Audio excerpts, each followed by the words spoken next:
Bonsoir à tous et bienvenue à la permanence de la Normandie conquérante qui est située à Beuzeville. Ce soir, pour notre avant-dernière table ronde numérique, nous avons évoqué un sujet qui nous est cher quand on aime la Normandie, le patrimoine, aussi bien matériel qu'immatériel, vivant ou composé de pierre. Il est l'emblème de notre région, témoin de notre histoire, notre patrimoine, aussi divers que riche, façonne la Normandie, contribue à le faire rayonner nos territoires auprès des touristes, mais surtout auprès d'acteurs économiques et environnementaux, dont le rôle dans la préservation et la protection de ce patrimoine n'est plus à négliger. Le patrimoine ou matrimoine, il est propre à chacun. On a tous une spécialité gastronomique, un monument ou encore un patois que l'on veut absolument faire connaître, partager et protéger. Donc notre mission ce soir va être de vous expliquer ce que fait concrètement la région pour le patrimoine, comment les acteurs qui sont ici ce soir avec nous s'investissent, mais surtout on va vous démontrer que le patrimoine il est vivant, qu'il est important de le protéger et d'aller le visiter pour le soutenir. Pour nous accompagner dans cette démarche ce soir, Monsieur Édouard Delamaz, qui est à l'autre bout, à mon opposé. Vous êtes conseiller régional et en début de mandat, le président Morin vous a confié la mission de la promotion des parlers normands, donc on va en parler ce soir justement. J'ajoute que vous êtes président de l'Observatoire du patrimoine religieux au niveau national, donc observatoire qui est chargé du sauvetage du patrimoine religieux, toutes religions confondues. Bonsoir, merci d'être avec nous. Bonsoir. À nos côtés, Madame Catherine Morin-Desailly, vous êtes sénatrice, présidente de la commission culture, tourisme et patrimoine de la région de Normandie. Depuis 15 ans, vous siégez à la Fondation du patrimoine dans laquelle vous représentez les régions de France. Aussi, vous êtes présidente suppléante de la commission régionale de l'architecture et du patrimoine. Donc, je rappelle que c'est une commission qui rassemble des élus et experts du patrimoine, chargée d'étudier les demandes d'inscription et de classement des monuments historiques et des paysages. Donc, pour la Normandie, on peut citer par exemple le classement de l'église Saint-Romain à Rouen ou encore du pont de Dieppe. Bonsoir, merci d'être avec nous. Bonsoir Pauline. Et enfin, Alexandra Sobzak, vous êtes présidente de l'association Urgence Patrimoine qui veille donc à la sauvegarde du patrimoine. Et je rappelle que vous êtes aussi colistière pour la liste de Seine-Maritime pour les prochaines élections régionales. Bonsoir, merci d'être avec nous. Bonsoir Pauline. Donc avant de commencer notre débat, je vous rappelle qu'il est possible d'interagir avec nous via l'espace commentaire de ce Facebook Live. J'essaierai d'être votre relais et on va répondre à vos questions et vos commentaires du mieux que nous pourrons. Donc on va commencer tout de suite. Donc depuis 2016 et la loi sur les libertés de création de l'architecture et du patrimoine qui légitimise un peu plus l'action de la région dans la préservation et la valorisation du patrimoine, ce sont 17 monuments historiques, 67 édifices patrimoniaux non protégés et vernaculaires restaurés ou encore 8 bateaux de patrimoine sauvés. Pour autant, avant la réunification de la Normandie, il n'y avait pas vraiment de politique patrimoniale digne de ce nom, du fait justement de la séparation de la Normandie en deux régions distinctes. De ce fait, Madame Catherine Morin-Desailly, comment avez-vous mis en place une politique du patrimoine qui n'existait pas ? Eh bien, on a souhaité de manière très volontariste en mettre une, justement, Pauline, comme vous venez de l'évoquer, tout simplement parce que on a tout de suite identifié le patrimoine, ça tombe sous le sens, comme un actif stratégique majeur. C'est un moteur du développement régional, le patrimoine. Vous avez cité aussi le mot matrimoine. Je tiens à dire à ceux qui nous écoutent que ce n'est pas du tout un néologisme. Le mot matrimoine remonte au XIe siècle. C'est ce qui nous vient de nos mères, tandis que patrimoine, c'est ce qui nous vient de nos pères. Donc les mots sont importants pour exprimer ce qu'est l'héritage de la Normandie. Alors il est vrai que la réunification nous a fait prendre encore plus conscience de la richesse de nos paysages, de notre histoire, de notre littoral et bien sûr de tout ce patrimoine diversifié qui maille l'ensemble du territoire. Ce sont les grands monuments classés, mais c'est aussi tout ce patrimoine vernaculaire, ce patrimoine rural auquel on accorde une très grande importance. Et nous nous sommes dit que c'était un moteur du développement de la région et qu'il convenait du coup de mettre en place une politique ad hoc qui permette, non seulement de s'occuper de la sauvegarde, de la préservation, mais également de la valorisation. Pourquoi ? Parce que le patrimoine, c'est le moteur de plusieurs politiques régionales. Le patrimoine va aller nourrir la culture, par définition. Il va aller nourrir aussi la politique touristique. J'en veux pour preuve les grands contrats de destination que nous avons signés avec Atout France, qui est l'instance nationale qui conduit les politiques en faveur du tourisme. Eh bien, nous avons, rappelons-le, le Mont-Saint-Michel, nous avons Normandie impressionniste, nous avons aussi ce qu'on appelle Normandie mémoire, c'est-à-dire toute cette histoire liée au débarquement des Alliés. Nous avons aussi créé Normandie médiévale pour se dire qu'il fallait absolument que la Normandie de Guillaume le Conquérant à Jeanne d'Arc soit à travers ces sites identifiés, valorisés. Et plus récemment, nous avons travaillé sur Normandie littéraire, notamment avec Flaubert, dont on célèbre le bicentenaire cette année, mais on aura l'occasion d'en reparler. Donc nous avons créé un service qui n'existait pas. Il n'y avait pas en ex-Haute-Normandie un service patrimoine proprement dit. Il faut dire que depuis la loi de décentralisation de 2004, pourtant, le service de l'inventaire, qui était sous tutelle du ministère de la Culture et de la Direction régionale des affaires culturelles, a été transféré à la région.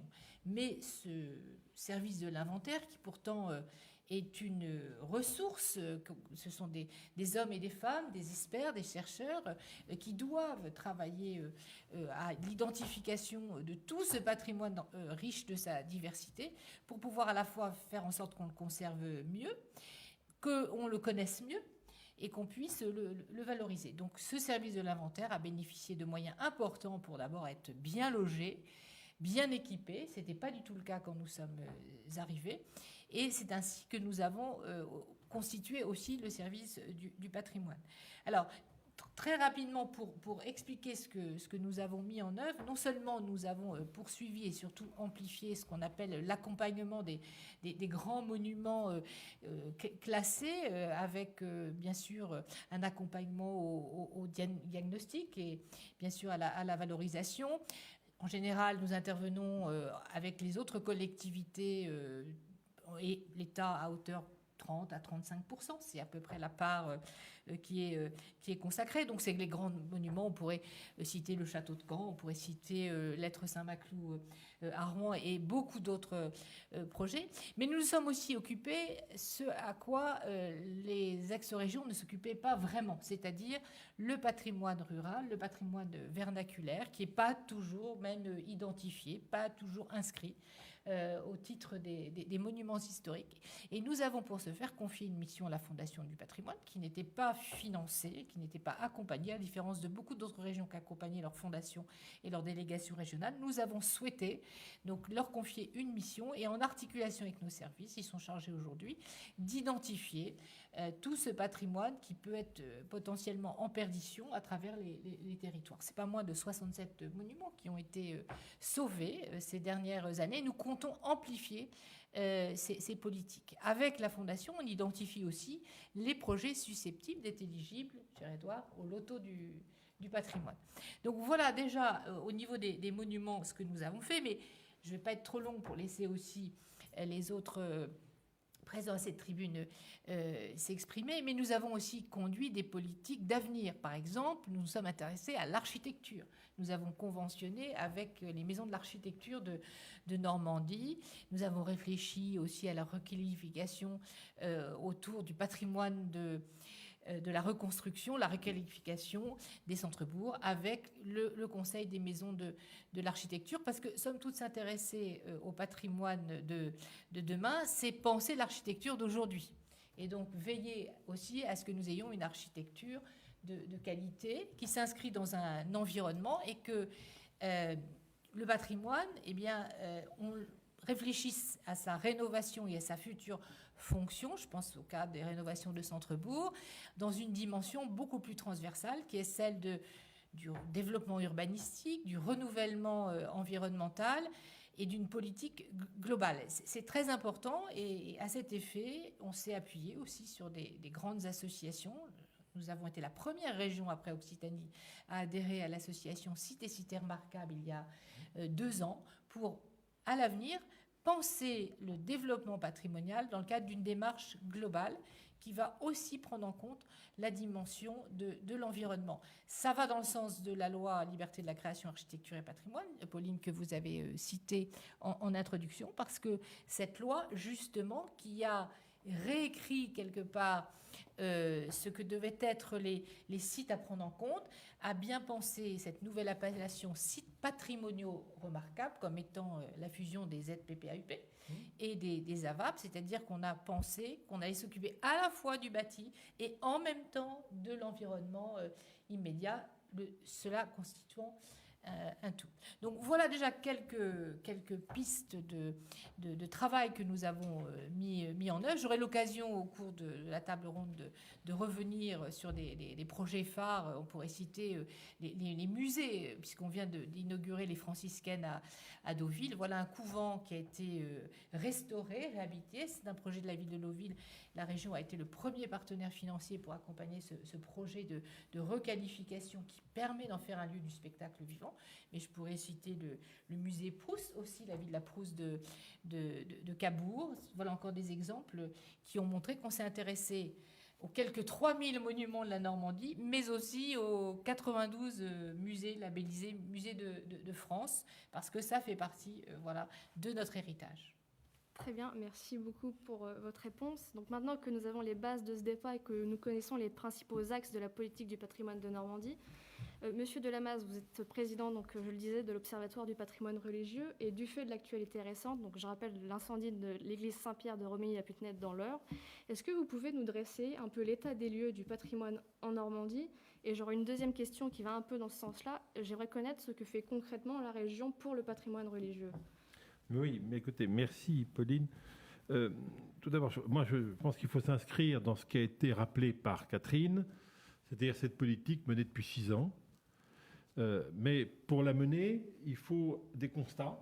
C'est ce que nous avons fait à l'Observatoire du patrimoine religieux depuis maintenant 15 ans. Donc on vient apporter à la Normandie notre regard. Nous avons à peu près 11 thésards qui travaillent toute l'année sur ce recensement aux côtés des directions régionales d'inventaire, Catherine, effectivement, sous la responsabilité des régions. Et nous leur offrons donc notre diagnostic, on va dire, j'allais dire presque notre observation médicale, parce qu'ils sont le malade, le patrimoine est malade, donc il faut trouver la maladie, savoir ce qui se passe, pour ensuite donner aux décideurs, à la région, les éléments qu'il faut. Alors pour la Normandie, nous avons environ 5500 édifices religieux. Je reste sur ma partie des édifices religieux, puisque je suis interrogé comme président de l'Observatoire du patrimoine religieux, toutes religions confondues, sans aspect cultuel, uniquement dans le regard culturel. Et tu sais qu'il est important, Catherine l'a rappelé, quand on voit une église, il faut y voir aussi l'art, l'expression de l'art, de l'histoire, de la commune, des hommes et des femmes qui ont été dans cette église pour des raisons diverses. Donc, on fond toute identité de notre Normandie à travers ce patrimoine religieux. Donc, d'où cette importance de ce regard sur 5500, 5487 exactement, édifices religieux. Alors, vous en avez 90% qui sont chrétiens, églises. Nous avons 7 cathédrales. Pas mal. 7 cathédrales en Normandie, quand même. Nous avons donc un grand patrimoine, 3800 environ églises, plus de 1000 chapelles. Chapelle, ça veut tout dire. Hein. Il y a 200 dans le mot la chapelle. Hein. Ça veut dire qu'il faut aussi bien les connaître, ces chapelles. Donc, c'est un énorme patrimoine. Ce qu'on sait de ce patrimoine, c'est qu'il est malade. Comme tous les patrimoines en France, patrimoine religieux en France. Il souffre. Vous avez, puisque je vous prenais l'exemple de Romilly, vous avez une église en France qui brûle tous les 15 jours. Alors, certains vous diront, ce sont des attentats, Non. Une église brûle tous les 15 jours parce qu'elle n'est pas entretenue. Vous savez, il y a une grande mode ces dernières années, c'était d'électrifier les cloches. C'est charmant, c'est merveilleux, ça donne un esprit très humain, en fait, à l'édifice. Ça permet de rappeler bien de l'histoire de France et des peuples. Seulement, quand vous mettez un compteur électrique dans un clocher, mais que la toiture n'est pas étanche, le résultat, c'est Romilly. C'est-à-dire que ça brûle. Et à défaut d'avoir été donc fermé, l'édifice brûle et détruit. Nous avons donc une église qui brûle tous les 15 jours en France. Nous ne sommes pas les moins bien placés sur le plan national. On est les 3e au niveau normand, en Normandie. Ceux qui ont le plus d'églises, qui souffrent le plus actuellement, c'est les Hauts-de-France. Ensuite, c'est le Grand Est. Ensuite, la Normandie. Donc on a un gros travail à faire. Et Dieu sait, quand j'entends Catherine Morin-Desailly rappeler ce programme de la région, je me dis, mais quel bonheur et quelle chance on a de cette prise de conscience. Alors, sur ce patrimoine religieux qui souffre, vous en avez qui sont dans un état de péril. Alors, vous savez, c'est un terme qu'on a tous connu, hein, de château en péril, demeure en péril. Ça date des années 70, je crois. Il y avait comme ça des émissions de télévision. Hein. Stéphane Bern a repris ça magnifiquement, d'ailleurs. Hein. Mais ça existe depuis très longtemps. Nous avons actuellement en Normandie 13 édifices en péril, c'est-à-dire qui sont quasiment à l'état léthargique, fermés au public, interdiction d'y rentrer, et en état quasiment de destruction. Nous en avons 300 qui souffrent, c'est-à-dire qui sont dans un état de difficulté, c'est-à-dire l'électricité n'a pas été refaite depuis des années, les toitures ne sont pas étanches, les vitraux sont cassés, vous savez, et dont les travaux n'ont pas été réalisés depuis de très nombreuses années. J'ai un peu la situation c'est comme si on vous faisait hériter de la maison de votre grand-mère qui n'a pas eu de travaux depuis 100 ans. Puisqu'effectivement, les communes de France, il faut bien le rappeler, depuis la séparation de l'Église et de l'État, sont propriétaires de ces édifices, et je parle des édifices religieux, des églises. Ils sont propriétaires de ces églises, et donc les mairies se trouvent devant un patrimoine qui n'a pas été entretenu. Je suis allé dernièrement, je le dis parce que la maire m'a reçu à Trouville, et qu'elle a pris conscience de cela magnifiquement. Tu la connais. Elle m'a reçu avec une équipe d'M6, pour le journal télévisé d'M6. On est allé voir Notre-Dame de Victoire, à Trouville. L'église est fermée depuis 3 ans. À Trouville. 17 millions de budget. Elle vient prendre la mairie. Pas de travaux depuis des années. L'eau tombe dans l'édifice. On ne parle même pas de culte. Vous voyez, c'est même pas le problème du culte, parce que le curé est parti ailleurs déjà. Il est dans une autre église, dans la commune. Donc ce n'est pas le problème du culte. C'est le problème de la disparition de ce patrimoine auquel tout le monde est si attaché, mais sur lequel peu de gens se sont préoccupés du sort. Vous voyez, Pauline, c'est donc en Normandie pas plus grave qu'ailleurs, mais bien déterminé et bien repéré. Je pense qu'il faut qu'on se dise qu'il faut intervenir rapidement. La désaffectation des lieux de culte est une évidence.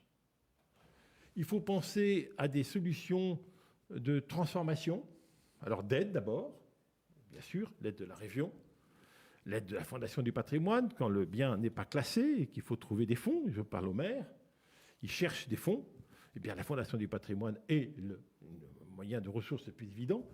Il y a aussi à s'adresser à l'Observatoire du patrimoine religieux pour faire des dossiers pour le loto du patrimoine, avec notre ami Stéphane Bern. Mais il y a aussi des projets de transformation. Il ne faut pas y renoncer, il faut l'accepter et se dire qu'il faut les conduire dans un esprit tout de même de cahier des charges important à respecter.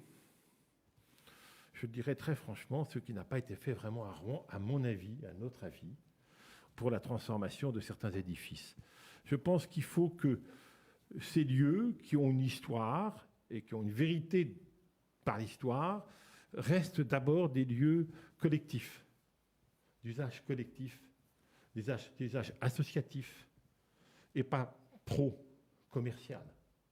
C'est ça la limite. Donc vous voyez, l'avenir est là. Alors maintenant, votre deuxième question, c'est de savoir qu'est-ce qu'a fait la région. Bien, la région, justement, a pris conscience de cette situation et a demandé à l'Observatoire de patrimoine religieux de continuer son inventaire. Nous avions organisé jusqu'alors l'inventaire des quatre grands départements, des 4 départements de Normandie. Il m'en manquait un. Et j'ai dit à président Morin, écoutez, voilà, moi je souhaiterais bien que nous ayons des jeunes qui viennent terminer cet inventaire, parce que c'est compliqué de faire l'inventaire. Il faut aller sur place, il faut prendre des photos, il faut chercher le propriétaire, il faut retrouver des documents communaux pour voir les travaux qui ont été réalisés, il faut faire des recherches historiques. Et là, grâce à un programme de jeunes mis en place par la région, Catherine, tu vois bien de quoi je parlais, effectivement, nous avons eu la possibilité d'avoir 2 jeunes qui vont aller dans le département, recenser ces édifices pour compléter notre diagnostic.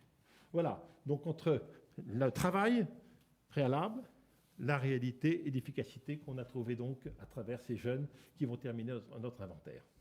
Alors, notamment, de ces observations, moi, me vient une autre question, et ça s'adressait à Mme Catherine Morin aussi. Est-ce que la région peut tout financer dans la rénovation du patrimoine? C'est une très bonne question. On a cité un peu les franciscaines, donc les contrats de territoire, Voilà. on cite aussi les Juillet. J'ai dit d'emblée que souvent sur des grands monuments classés ou inscrits, il y a des partenariats. On n'est pas les seuls. Il y a le ministère de la Culture, parfois. Il y a aussi les départements qui ont aussi une politique patrimoniale avérée, puis les communes qui aussi investissent. On ne peut pas dire que la région ne soit pas intervenue sur le patrimoine religieux. D'ailleurs, c'est parce que Édouard a dit. D'ailleurs, je pourrais citer quelques exemples. Le mur d'enceinte de l'abbaye de Jumièges, la rénovation du cloître de Saint-Vendry. On va intervenir sur Saint-Ouen-en-Armand, l'abbaye de Joué-Mondé. Je pourrais multiplier les exemples, mais ce sont généralement des bâtiments religieux emblématiques d'une certaine importance. La vraie question, le vrai sujet en Normandie, c'est toutes les églises de nos campagnes, qui sont très nombreuses. Il y a beaucoup de communes, donc on sait que les communes se sont construites à partir des paroisses. Donc nous avons toute une série de petites églises qui maillent le territoire, et c'est là qu'il y a un peu péril dans la demeure, et c'était très bien identifié par l'Observatoire du patrimoine religieux. Les maires sont très conscients du sujet, et souvent ils se démènent pour trouver des financements, et c'est là qu'il faut que nous ayons un véritable plan de bataille. Alors, dans la mise en œuvre de la politique régionale, nous avons aussi été à l'initiative de la constitution du comité régional du patrimoine. C'est quoi le comité régional du patrimoine? C'est le lieu de discussion et de partage justement des diagnostics et de la stratégie à élaborer pour justement avoir des plans d'action qu'il nous faut vraiment développer, qui rassemble la DRAC, le service, bien sûr, de la DRAC, la région, les départements, la fabrique du patrimoine. Et ce que nous souhaitons, c'est justement, là, dans les prochains mois, avoir un véritable plan de bataille. Il est très important aussi que la région, dans sa méthodologie, s'appuie sur les associations. J'ai cité la Fondation du patrimoine, l'Observatoire national du patrimoine religieux. On va parler tout à l'heure avec Alexandra de patrimoine urgence. Mais je pourrais citer toutes les grandes associations du patrimoine, la demeure historique, bref. Les vieilles maisons en France. Voilà, toutes ces associations, il faut qu'on travaille encore plus avec elles et que l'on puisse élaborer des stratégies de partenariat. La région ne peut pas faire tout toute seule. Ce service de l'inventaire, pour vraiment, et je sais qu'Alexandra, ça lui tient à cœur, pour vraiment aller voir tout ce patrimoine et le sauver avant qu'il ne soit trop tard, il faut renforcer l'inventaire en effet. Et pour ce faire, notre service d'inventaire, il doit aussi s'appuyer sur le travail de toutes ces associations qui sont là et dont le travail est extrêmement précieux. Donc, en effet, la région, comme n'importe quelle autre collectivité, ne peut pas tout financer tout seul. Mais il faut qu'on finance ensemble. C'est très important. Et peut-être, dernier sujet, dans notre programme, on a aussi l'idée de financement participatif. Alors évidemment, c'est un peu ce que fait la Fondation du patrimoine, mais comment on peut aussi renforcer cet aspect, parce que le patrimoine, on le voit avec l'opération du loto du patrimoine, les Français sont très touchés par le patrimoine. Ce sont leurs racines, c'est leur histoire, et on voit à quel point, quand un patrimoine est menacé de destruction, les citoyens se mobilisent, et c'est tant mieux. Et c'est ce à quoi nous devons veiller ensemble. Absolument. Et Catherine fait bien de souligner sur le plan général. Il y a deux catégories en fait de patrimoine. Il y a un patrimoine qui est protégé déjà par l'État, par son classement ou son inscription. Sur l'édifice en France, c'est à peu près 15%. Eux bénéficient des DRAC et des subventions de l'État. Donc le mécanisme est en place et la région vient. Les régions viennent naturellement s'inscrire quand elles le veulent, quand il s'agit de quelque chose d'important. Mais ce qui est important, qui a été pris en compte aujourd'hui dans la région de Normandie, c'est qu'on s'intéresse à l'autre patrimoine, celui qui n'est pas classé, qui n'est pas inscrit, qui est repéré nulle part, et puis je veux dire qui appartient au XIXe siècle. Et c'est important, ce que je veux dire là, c'est qu'on s'aperçoit que la quasi-majorité des édifices qui sont détruits, en péril, ou abandonnés appartiennent au XIXe siècle. Vous savez, l'histoire des hommes a toujours montré qu'on n'a jamais bien aimé le siècle précédent. Le 19e a détesté le 18e, et puis on peut remonter comme ça. Eh bien, au 20e siècle, on n'aime pas le 19e. On ne l'aime pas. On préfère le 20e. On classe ces usines, on classe les constructions du 20e, mais on ne veut pas classer le 19e. Je schématise à peine. Donc il y a une réflexion générale, culturelle, sur ce problème du patrimoine non protégé. Et ce patrimoine non protégé, c'est celui des maires de nos communes rurales, en Normandie et ailleurs, qui ne peuvent pas toucher d'autres intérêts et subventions qu'autre de l'État, qui leur dit, écoutez, moi, j'ai rien à faire pour ce patrimoine, d'où le département, évidemment la région, qui ne peuvent pas intervenir. D'où l'intervention, comme tu dis très bien, sur les autres solutions, Fondation du patrimoine ou ailleurs, mais ce n'est pas suffisant. Et on voit bien qu'il faut apporter de l'aide. Mais de l'aide aussi, à travers cet inventaire, puisque votre question, Pauline, était de savoir qu'est-ce qu'on peut faire devant une telle situation, c'est d'abord peut-être mettre des systèmes incendie, offrir aux maires un système incendie. Si dans le clocher, on a un système incendie qui est bien en place, comme nos assureurs le demandent pour nos propres maisons, mais ça permettrait aux maires, au conseil municipal, d'être informés si un incendie se déclenche dans l'édifice. On peut faire la même chose pour le vol. Il y a 3 actes de vandalisme par jour dans les édifices religieux. Quand je dis vandalisme, c'est du vol pur et simple parfois. Hein. Il ne faut pas que des profanations de cimetières. Ce n'est pas toujours la même question. Mais il y a 3 actes de vandalisme. Eh bien, une protection contre le vol, c'est aussi protéger notre patrimoine. Voyez, donc il y a beaucoup d'orientations possibles. Et je trouve que le fait que la région de Normandie soit la première région au regard de sa prise de compétence volontaire sur le patrimoine, qui demande à pouvoir réagir sur ces problématiques, c'est vraiment un modèle qui devrait être suivi, à mon avis, ailleurs. Alors justement, moi j'aimerais bien avoir l'avis d'Alexandra Sauzac, vous qui êtes présidente de l'association Urgence Patrimoine. Vous, quel est votre regard sur la situation du patrimoine aujourd'hui ? Alors le patrimoine religieux ou... Patrimoine religieux si vous le souhaitez, ou patrimoine Donc dans là, son je ensemble. vais peut-être rebondir sur ce que M. Delamaz disait. Moi, je pense que... Alors, c'est vrai que... Alors, je précise quand même au passage que Urgence Patrimoine est la seule association nationale à avoir son siège en Normandie. Et j'en suis très fière. C'est très compliqué d'être une entité nationale quand on est issu de la province. Ça ne se faisait pas jusqu'alors, donc c'est un peu difficile. Mais bon, on s'habitue et les gens sont pas mécontents du travail que nous faisons. Moi, je pense qu'à la base, déjà, il y a un problème d'éducation ou de rééducation. Je pense que les élus, alors je parle des élus des petites communes justement, doivent se réapproprier ce patrimoine qui leur semble extrêmement lourd et extrêmement difficile à gérer parce que justement ça fait des décennies et des décennies que à chaque maire successif ils se sont dit le prochain fera voilà, et ça fait 30 ou 40 ans qu'il n'y a absolument aucun travaux qui a été fait dans les églises. C'est pas tout à fait vrai quand même, parce qu'on a beaucoup de maires qui se préoccupent tout de même de rénover leur église. Mais enfin, il y a quand même beaucoup d'églises fermées. Ouais. Non, mais je parle. Alors là, je fais. Enfin, Pauline me demandait pas par rapport à la Normandie en particulier, mais moi, mon état des lieux, il est là. Il y a un problème un peu de. Voilà, c'est un patrimoine quand même qui est encombrant. Je pense que le discours des grandes fondations, des décideurs, doit être toujours de rappeler que le patrimoine, à partir du moment où il est valorisé, ça peut être une manne et pas une charge. Un édifice qui vit, c'est un édifice qui produit. Il faut ouvrir ses églises, il faut, donc comme disait Édouard, effectivement, une petite caméra de surveillance supplémentaire, parce que maintenant toutes les communes s'équipent, voilà, donc on peut en mettre une à l'entrée de l'église.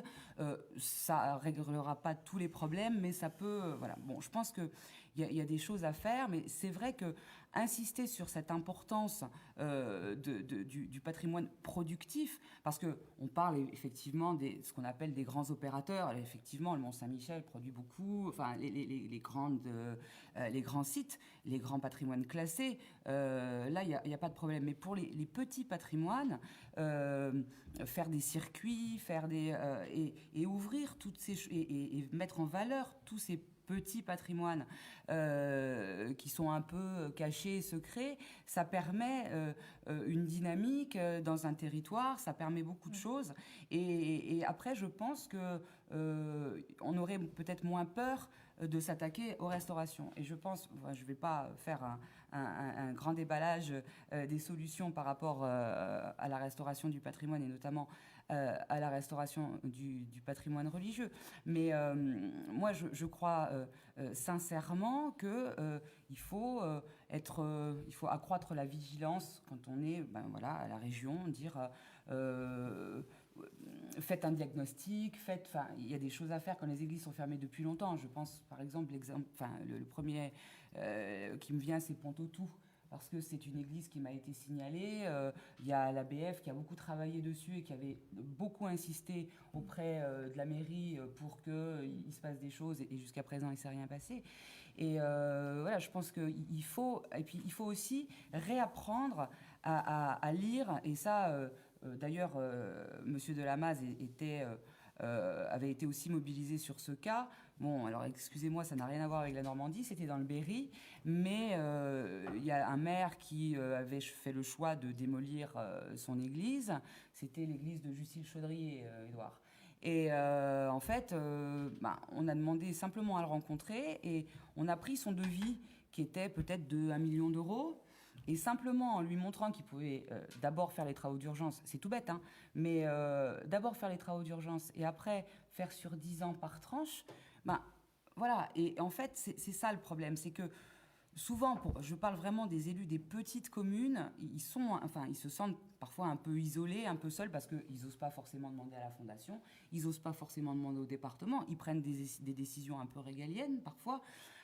S'ils sont suivis par le conseil municipal, ils disent ça coûte trop cher à notre commune, on n'a pas de budget, on a 300 habitants. Donc je pense qu'il y a un travail là-dessus à faire. Oui. Et ils n'ont pas non plus de service ad hoc, donc ils ont besoin d'être accompagnés. D'où le rôle important des départements et des régions qui ont des services constitués et qui peuvent apporter une expertise et un accompagnement. Justement, on va rebondir. Mais c'est ça le problème. Ce qu'il faut que le patrimoine, il ne faut pas le voir de manière intrinsèque en disant c'est patrimoine, on n'est pas des congélateurs de patrimoine. On doit être des animateurs de patrimoine. Et pour animer le patrimoine, il faut qu'on puisse avoir les conseils pour réaliser cette animation. Donc ça veut dire sa restauration, Catherine a parfaitement raison, et attirons l'attention sur le travail des CAUE, qui, auprès des maires, font des travaux. Moi, j'ai l'architecte des bâtiments de France de mon département qui a rédigé, à l'attention des maires, un fascicule qu'elle m'a remis dernièrement pour permettre aux maires de prendre les bons contacts avec les bons ouvriers, les bons artisans pour la restauration de ce patrimoine religieux. C'est ça qui est important, c'est qu'on s'aperçoit que c'est une culture qui s'approche autour de ce patrimoine et qu'il y a donc tout un savoir-faire. Moi, je trouve que les maires ont fait des efforts énormes ces dernières années, principalement en Normandie, grâce justement au CAUE, grâce à la région, grâce à ces prises de conscience. Et il faut continuer dans ce sens-là. Bon, les églises à vendre ou détruites, il y en a eu. Écoutez, il y en a 2 à vendre sur toute la Normandie en ce moment. C'est pas embêtant, parce qu'il y en a une en plus dans mon département. Mais alors, vous voyez, il ne faut pas non plus aller dans l'empirisme. Il faut avoir des bonnes méthodes. Alors, je voudrais quand même signaler, on a beaucoup parlé du patrimoine religieux, mais la Normandie, c'est aussi des châteaux, des manoirs, des lavoirs, des bâtiments agricoles aussi, pour l'instant, qui ne sont pas inscrits, mais c'est du patrimoine en devenir. Et notre rôle, c'est aussi de préparer le patrimoine de demain, et donc d'avoir une politique très large qui va aussi un peu anticiper et prospecter avec les associations qui peuvent identifier pour nous et porter des projets de restauration en mobilisant l'ensemble des partenaires. Vous l'aurez compris, c'est à la fois l'ensemble des collectivités qui doivent se rassembler, les associations, que nous travaillons ensemble, on développe de l'intelligence collective, y compris pour aller chercher des fonds et constituer l'ensemble du patrimoine sauvegardé pour demain. Mais le patrimoine, c'est aussi du vivant. Donc je voudrais rappeler que la région a voulu mettre en place aussi des dispositifs qu'on a nommé patrimoine en création. C'est pour montrer que les lieux du patrimoine doivent être aussi habités. Parce que c'est bien de restaurer, mais s'il n'y a pas de projet au cœur de celui-ci, s'il n'y a pas de mise en réseau aussi, je pense par exemple nos abbayes normandes. Par exemple, nos abbayes normandes, nous avons demandé au FRAC, le Fonds régional d'art contemporain, voilà, d'avoir des projets d'exposition pendant l'été qui permettent d'allier à la fois la découverte des artistes, de la création, et en même temps la découverte d'un patrimoine exceptionnel. Donc on a travaillé aussi tous ces sujets dans la perspective d'une politique de valorisation touristique. Et puis, je voudrais dire aussi que le patrimoine, tout à l'heure j'ai dit, le patrimoine, c'est le moteur du développement régional. J'ai évoqué l'aspect culturel, j'ai évoqué l'aspect touristique. Je voudrais évoquer l'aspect du bâtiment et des filières professionnelles de l'artisanat d'art qui sont liées au patrimoine. On a la chance en Normandie, c'est que nous avons le président des entreprises du spectacle, pas du spectacle vivant, du patrimoine vivant, le patron de Saint-James, donc qui est moteur du rassemblement de toutes ces filières pour lesquelles nous avons travaillé donc avec l'Agence de développement économique pour accompagner ces filières. C'est de l'apprentissage aussi, c'est des métiers, c'est de la formation. Et ce sont des entreprises qu'il faut aussi accompagner dans leur développement. Elles ont été un peu mises à l'arrêt pendant la crise du Covid. On a été très attentifs aussi à ce qu'elles puissent perdurer. Donc c'est un ensemble. Hein. Le patrimoine constitue beaucoup d'externalités positives, beaucoup de richesses, de l'activité, de l'emploi. En termes d'emploi, on pourrait citer les guides conférenciers, les guides touristiques, les personnels dans les musées. Bref, il y a toute une série de sujets qui sont extrêmement importants. Puis on pourrait peut-être dire aussi quelques mots du patrimoine immatériel. Je crois que Édouard a des choses à dire là-dessus. Mais moi, je voudrais souligner que la région, elle accompagne aussi. Alors, les musées, les 92 musées de France, on en a parlé. Quand je dis musée de France, c'est qu'ils ont le label Musée de France. Ce sont des musées en Normandie avec le label Musée de France. Donc j'ai parlé de la restauration et de nouveaux projets comme les franciscaines, le musée donc de la Villa Proust de Cabourg. Je voudrais parler de l'IMEC, qui est l'abbaye d'Ardenne, qui est ce fonds de la mémoire contemporaine qui est en lien avec la Bibliothèque nationale de France, pour lequel nous portons une très grande ambition. Ce lieu magnifique, donc recèle de trésors de l'édition contemporaine. Donc nous avons des projets là-dessus. Je voudrais parler de la tapisserie de Bayeux. Voilà du patrimoine. Les Anglais, vous nous la rendez. Voilà. Vous nous la rendez, les Anglais, ou pas ? Elle n'est pas partie, la tapisserie. Mais notre collègue maire de Bayeux, Patrick Gaumont, forcément est extrêmement attentif, et nous le soutenons, à ce que la tapisserie de Bayeux puisse être restaurée. Voilà. Et en même temps, qu'il y ait un centre d'interprétation de la tapisserie de Bayeux qui est inscrite au patrimoine de l'UNESCO. Donc voilà, on a aussi à construire les récits en Normandie qui accompagnent aussi le développement touristique. Donc voilà, le patrimoine immatériel, ça fait partie aussi de l'ADN de la Normandie, et nous sommes extrêmement attentive. Peut-être que tu pourrais parler des parlers normands. Edouard. Oui, alors le parler normand. J'allais y venir.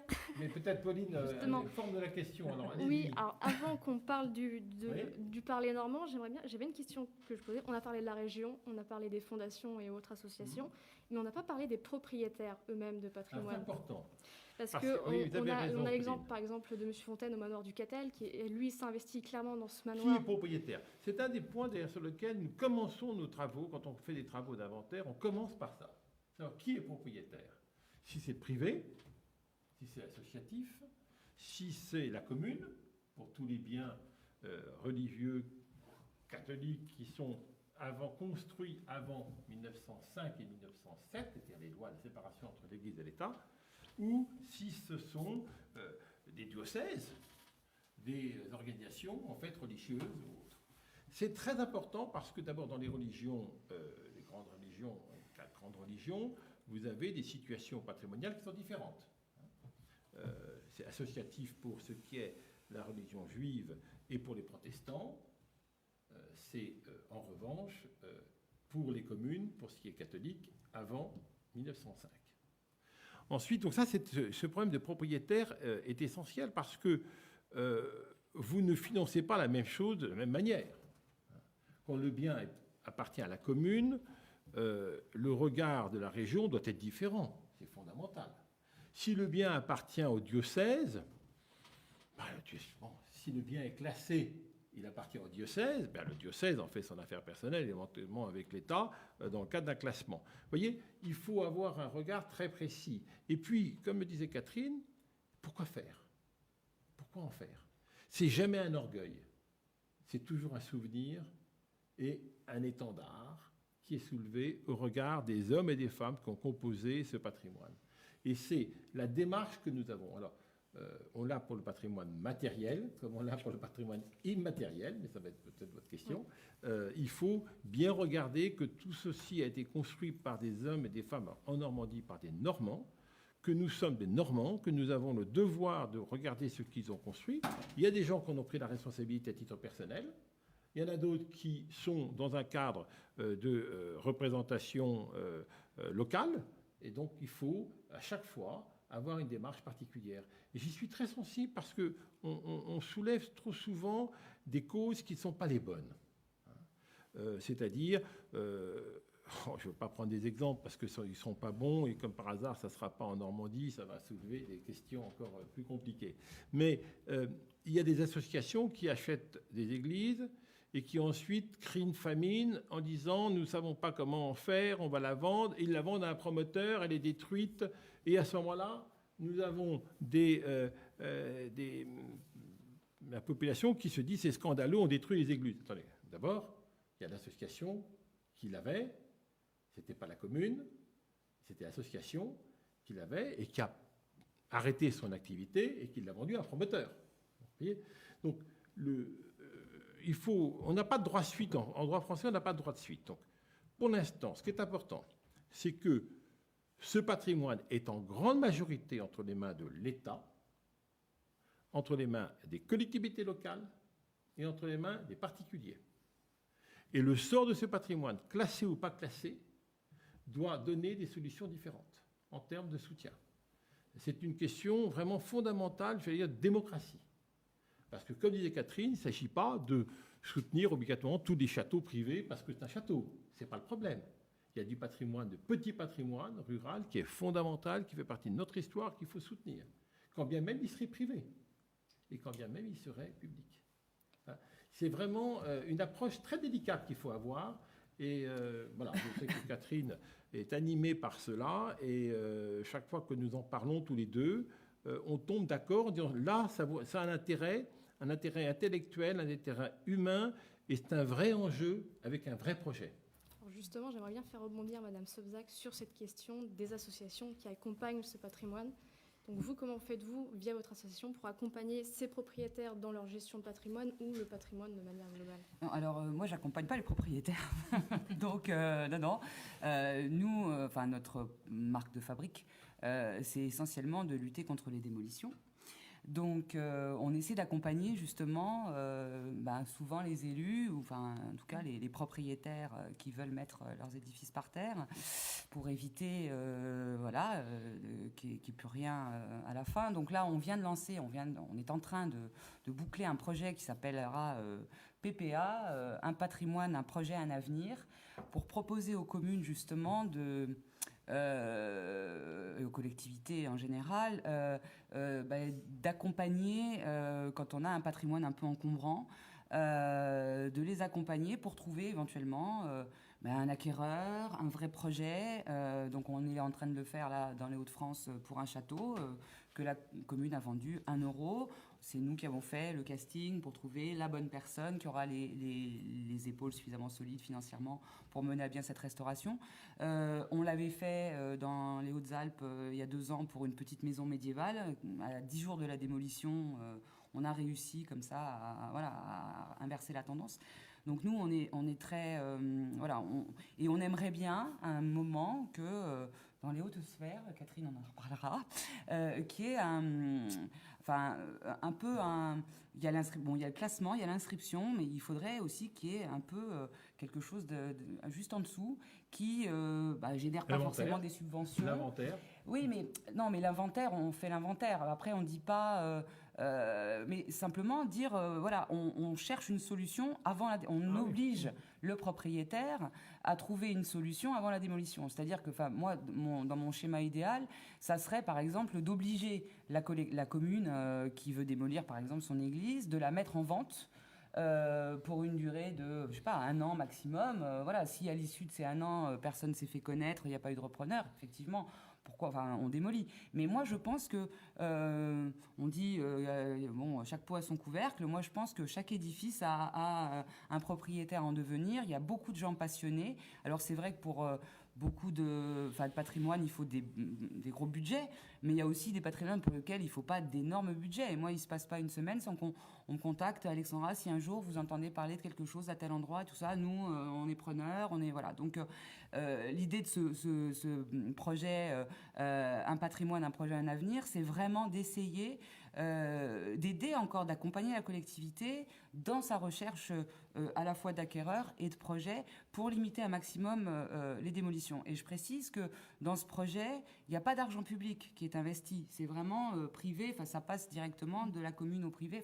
On ne prend pas de l'argent des contribuables. C'est souvent, voilà, parce que c'est la première question quand il y a, alors pour les châteaux, pour l'exemple que je suis en train de vivre en ce moment, là dans les Hauts-de-France, le maire n'a pas voulu restaurer parce que la restauration était vraiment très, très, très coûteuse.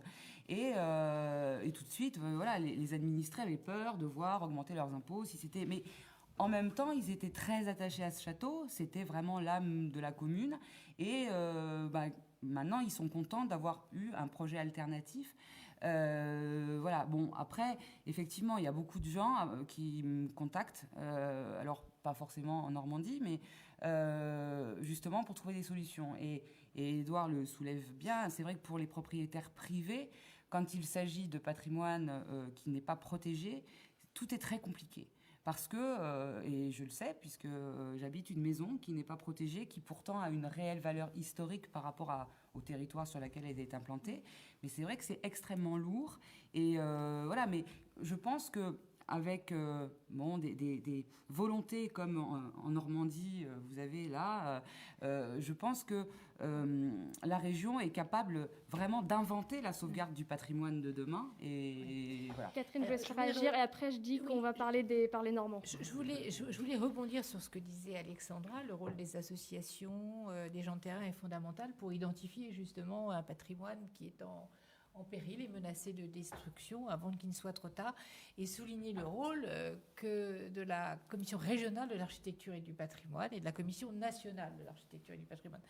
Il se trouve que j'ai la chance d'être présidente suppléante des 2 commissions et que pas assez on ne saisit ces commissions, notamment la commission régionale, pour qu'elle fasse son travail tout simplement. Un exemple, le pont de Dieppe, ça c'est du patrimoine industriel, était menacé de destruction. Il n'était pas classé, il n'était pas inscrit à l'inventaire. C'est bien parce que cette association présidée par M. Stéphanie, que je salue, s'est mobilisée, a fait un travail incroyable, a su aller sensibiliser les politiques, dont la politique que je suis, pour dire attention, ce pont va être détruit parce que le syndicat mixte du port de Dieppe, qui était présidé par l'ancien président de région, a décrété sa destruction. Attention. On s'est saisi du sujet immédiatement. On a saisi immédiatement le ministère. On a saisi immédiatement les commissions ad hoc dont je viens parler. Eh bien, le pont a été très rapidement classé. Très rapidement classé. Il n'y aurait pas eu le travail de ces associations qui sont une vigie quelque part pour alerter, eh bien le pont serait aujourd'hui détruit. Fort heureusement, notre président de région, Hervé Morin, avait tout de suite identifié la qualité de ce pont construction EFL. Mais voilà ce qu'il faut faire. Il ne faut pas hésiter à saisir davantage cette commission. Elle est composée d'élus. Et je voudrais rappeler que dans la loi Liberté de la création, architecture et patrimoine, je présidais la commission culture du Sénat à l'époque, quand on a débattu de ce texte, nous avons souhaité justement qu'elle soit présidée par un élu. La commission régionale est présidée par le maire d'Avranches, qui est très féru d'histoire, très grand connaisseur du patrimoine, parce que ces élus, eh bien, ils entendent aussi ce que leur remontent leurs collègues, leurs difficultés aussi à connaître leur patrimoine, à savoir quoi faire, à trouver aussi des modes de financement. Et donc, cette commission présidée aujourd'hui par un élu et qui rassemble beaucoup d'experts fait de l'excellent travail, je tiens à le dire, mais son travail est relativement méconnu. Et il doit pouvoir être, comment dirais-je, renforcé par tout ce que dit Alexandra. C'est-à-dire qu'il faut intervenir avant qu'il ne soit trop tard. On a beaucoup parlé du patrimoine matériel, des monuments, des châteaux et autres. Il y a un autre sujet aussi qui a été une évidence durant tout ce mandat, c'est le dossier des parlers normands, dont l'illustration parfaite du travail qui a été accompli a été le fait de poser des panneaux en langue normande à chaque entrée de villes et villages qui l'ont souhaité. Donc, Monsieur Delamasse, vous avez porté un peu ce projet. J'aurais aimé savoir quelle était votre ambition sur ce dossier des parlers normands. Alors, tout à fait. Ce projet m'a été confié par Hervé Morin, qui a souhaité intervenir avant qu'il ne soit trop tard, Macha Catherine. Exactement comme pour le patrimoine matériel. Nous sommes en Normandie plus que 30 000 à parler normand. Hervé Morin est normand, ses parents, grands-parents parlaient normand. Et un jour, il me dit, Édouard, dans peu de temps, dans 10, 20, 30 ans, 40 ans, plus personne ne parlera normand en Normandie. Nous n'aurons plus d'église, plus de chapelle, plus de cathédrale, il n'y aura plus de patrimoine. Vous imaginez ce vide, cet appel au vide qui a été constaté par Hervé Morin. Donc l'idée que nous avons construite est autour de deux axes. Le premier, c'est d'abord un travail scientifique. C'est toujours la même chose, pardon, c'est comme tous les sujets, il faut les prendre sérieusement parce que sinon on divague. Donc le principe, c'était de faire un travail scientifique, avec d'abord un comité scientifique. Alors, vous me direz qu'on entend beaucoup parler de son comité scientifique, mais là, on a des professeurs, on n'a pas que des spécialistes que de la langue, on a des professeurs d'histoire, on a des professeurs linguistiques, on a des hautes personnalités, sur toute la France d'ailleurs, qui constituent donc ce comité scientifique qui recherche effectivement l'origine de notre langue et la manière par laquelle nous pouvons la faire connaître. Parce que c'est le principe, d'abord la connaître et la faire connaître, qui sont les deux axes. Ce comité scientifique se réunit tous les 3 mois et nous organisons 2 fois par an une grande assemblée présidée par Hervé Morin pour justement faire part de nos travaux. 33 000 personnes, une mission donnée d'ailleurs par la loi NOTRe à la région, que personne n'avait eu encore l'occasion de mettre en œuvre, puisque vous savez que la loi NOTRe donne compétence aux régions de sauver les langues régionales. D'ailleurs, une loi a été votée dernièrement au Parlement à cet égard. Alors, on avait une petite difficulté en Normandie, c'est que nous ne sommes pas une langue en tant que telle, reconnue comme telle. Nous sommes reconnus par l'UNESCO en tant que langage partagé, on va dire, à travers nos grandes influences, Pays de Caux, Vallée Cotentin, Pays de Bray, comme parler un peu du Pays de Bray. Voilà, donc il y a des langages, c'est pour ça qu'on parle de parler normand. Nous ne sommes pas sur une langue normande, mais dont l'origine est, elle, parfaitement ciblée, langue d'oeil, qui est à l'origine, avec Guillaume le Conquérant, de l'anglais. Nous avons effectivement des termes anglais qui ont pour origine notre langue normande, qui est devenue à parler. Et de parler, il serait devenu un désert. Donc si on n'avait pas effectivement fait ces recherches.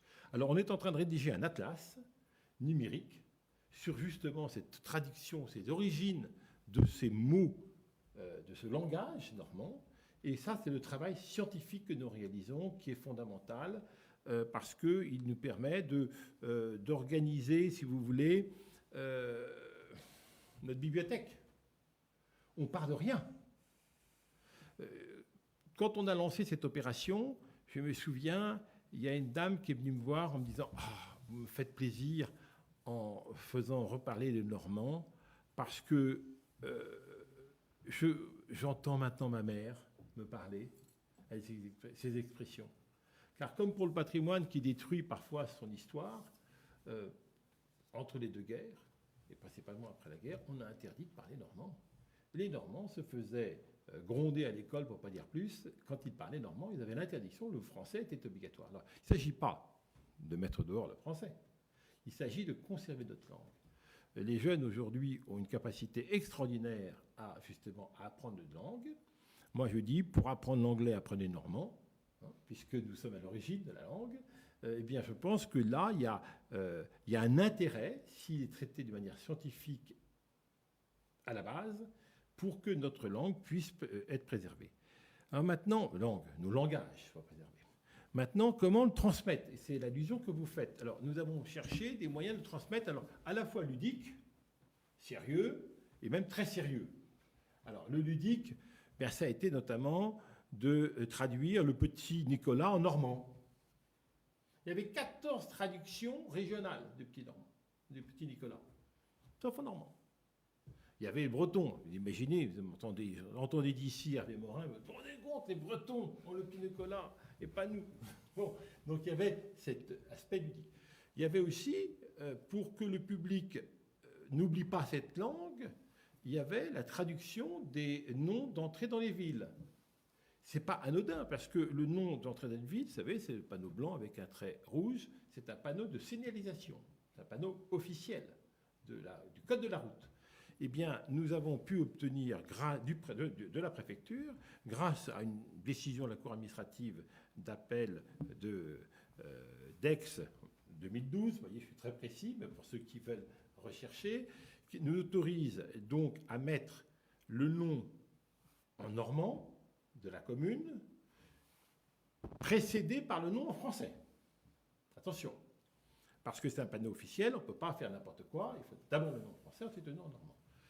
Nous avons lancé auprès de tous les maires une demande en disant est-ce que vous voulez? Nous avons été inondés de réponses. D'ailleurs, je me fais engueuler parce qu'on dit alors, ça avance quand? Alors, je dis demain matin, je peux vous mettre un panneau. Mais attention, mon comité scientifique va rechercher le nom exact, de ne pas se tromper. Parce que sinon, une association de défense du français viendra me dire mais vous avez inventé un nom qui n'est pas le bon. Le président Morin habite Épeigne, vous savez tous. Il a été maire combien de temps? 20 ans. Il a raconté une mauvaise histoire sur l'origine des Épeigne parce qu'il ne le savait pas. Et on ne l'avait jamais dit. Et notre comité scientifique a dit mais c'est pas du tout ce qu'on vous disait. Épeigne, c'est Espagne. Ce sont les Espagnols qui sont venus là. Et c'est un lieu qui traduisait la présence des Espagnols. Voilà. Donc, vous voyez, là encore, on va chercher l'âme du Normand, son origine, sa vie, qu'on fait traduire à travers ce nom de sa commune. Alors maintenant, plus sérieux, il faut qu'on l'apprenne, qu'on apprenne aux jeunes, et qu'on essaie de délivrer des diplômes. C'est toute notre démarche.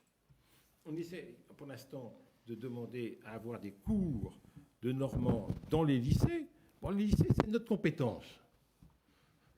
On a eu l'autorisation, je veux dire, heureusement. Bon, malheureusement, pas encore pendant les heures des cours, mais ça viendra. Donc déjà, les jeunes aujourd'hui peuvent apprendre le normand dans les lycées, et nous sommes en train d'essayer d'obtenir l'autorisation d'avoir un diplôme de langue normande, le diplôme normand de l'université de Caen, qui déjà a un diplôme de droit normand.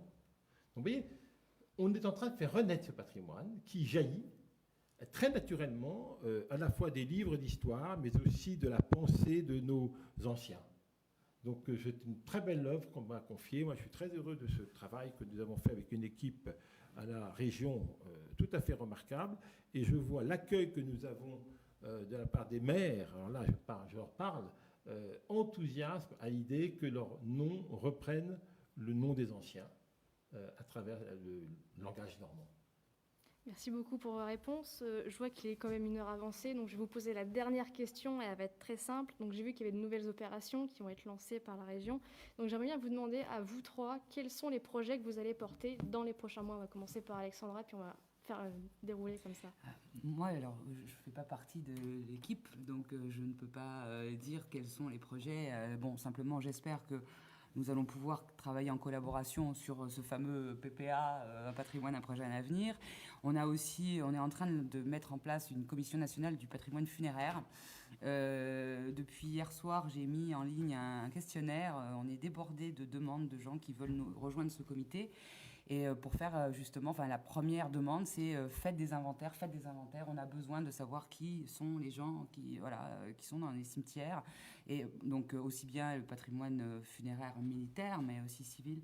Donc et j'espère que ces petits projets, mais en fait il n'y a pas de petits ou de grands projets quand on parle de patrimoine, mais c'est toutes ces initiatives, comme disait Catherine tout à l'heure, qui font que les choses avancent, qu'il faut aussi mobiliser, je pense, les Normandes et les Normands, parce que ce patrimoine, c'est le leur, et ils ont aussi un rôle à jouer, et je pense que les initiatives citoyennes sont aussi importantes. Les gens sont contents quand on les écoute et quand on répond à leurs besoins. Donc, Catherine parlait tout à l'heure des projets de financement participatif.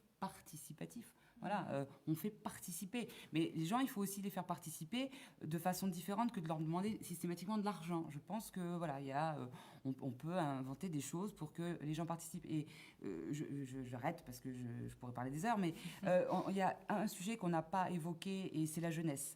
Et je pense qu'il faut absolument, dans tous les projets que la région va mener, et que tout le monde, toutes les associations, toutes les structures mènent, il y a vraiment cette jeunesse qu'il faut réussir à capter, à intéresser, parce que les enfants d'aujourd'hui sont les gardiens du patrimoine de demain. Il faut leur prouver que le patrimoine, c'est pas du tout une cause poussiéreuse, ennuyeuse, mais que le patrimoine, c'est vivant, que le patrimoine, c'est intéressant, que le patrimoine, c'est son histoire. Et il faut pas oublier la phrase de Saint-Ex, nous n'héritons pas de la terre de nos parents, nous l'empruntons à nos enfants. Voilà, moi je terminerai là-dessus. Alexandra a tout à fait raison. Alors je sais pas qui. Allez-y, normalement, sénatrice termine. Alors, vas-y. Non, mais Alexandra, vas-y. La fonction. Non, alors, c'est pour les 3 mois à venir ou les 3 mois passés? 3 mois à venir. 3 mois à venir. Une grande incertitude. Beaucoup d'audace en posant cette question. Moi, je ne suis pas un partisan de la planification. Je pense qu'il faut avoir le moins d'idées préconçues, mais de garder des grands principes, comme vient de dire Alexandra, avec beaucoup de justesse, c'est-à-dire du respect de ce que nous découvrons tous les jours. Je pense que, d'ailleurs, tous les hommes politiques le disent, quand on prend une fonction, on a bien des idées, on a un programme, mais il y a aussi ce qu'on va découvrir, la situation qu'on nous fait découvrir. Là, on voit quand même, en ce qui concerne le patrimoine, parce que c'est ce qui m'occupe, mais qui m'occupe aujourd'hui, mais qui m'occupe aussi ailleurs, et assez souvent, je vois qu'on a des découvertes de jour en jour, d'abord sur des procédés de restauration, sur des hommes et des femmes qui se mobilisent, et je crois qu'il faut les écouter, parce que c'est une vraie richesse incroyable de retrouver ces témoignages ici et là sur le besoin d'écoute et d'aide sur le patrimoine. Moi, je crois que, en tout cas, moi, c'est ce qui m'anime depuis maintenant 15 ans à l'Observatoire du patrimoine religieux. Comme je vous l'ai dit, j'ai cette responsabilité sur le patrimoine immatériel aussi. Je pense qu'il faut que nous soyons plus que 33 000 Normands à parler normand, mais que nous soyons plutôt 300 000. Ça, c'est un vrai programme. Si on arrive à avoir ce diplôme, les jeunes vont pouvoir, l'obtenir. Et les moins jeunes aussi, car ce diplôme sera ouvert également aux adultes. C'est très important, on a beaucoup insisté là-dessus, de manière à ce que tout le monde puisse s'enrichir de ce patrimoine. Donc je crois que Alexandra, encore une fois, par Saint-Ex, rappelle que ce patrimoine ne nous appartient pas, que nous en sommes qu'un dépositaire provisoire, et qu'il faut le faire avec beaucoup de respect, et je rajoute avec beaucoup d'écoute de l'autre, parce que le désarroi des propriétaires privés, mais aussi des élus locaux, est quelque chose de grave et à entendre. Moi, je ne vois pas un seul maire se désintéresser de son patrimoine. Je vois en revanche beaucoup de maires qui n'ont pas de solution. Donc c'est à nous de leur apporter une solution. Catherine, je vous laisse finir. Oui, je suis d'accord complètement avec ce que Alexandra et Édouard ont dit. Apporter des solutions aux élus, on est là pour ça. On est là aussi pour fédérer, rassembler, On a beaucoup parlé des associations qui portent la préservation et la sauvegarde du patrimoine. Nous souhaitons vraiment travailler en collectif. En collectif, c'est très important pour apporter les solutions ensemble.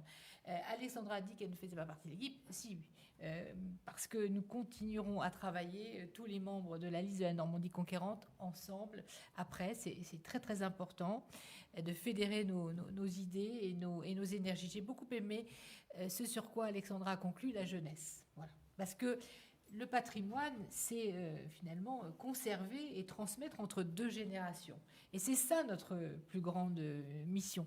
Et je pense à notre collègue Philippe Toussaint, notre ami Philippe Toussaint, je dis collègue parce qu'il est élu de l'Orne et il préside la demeure historique. Il a présidé aussi le G8 Patrimoine. Le G8 Patrimoine, c'est ces grandes associations de défense du patrimoine qui se sont rassemblées au niveau national et dans leur déclinaison régionale pour porter ensemble un certain nombre de combats.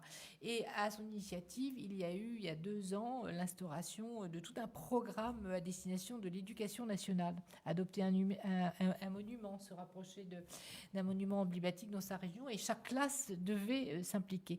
Et je pense qu'il y a un vrai enjeu à cela, parce que c'est une sensibilité aussi, le respect du patrimoine, tout comme le respect de l'environnement.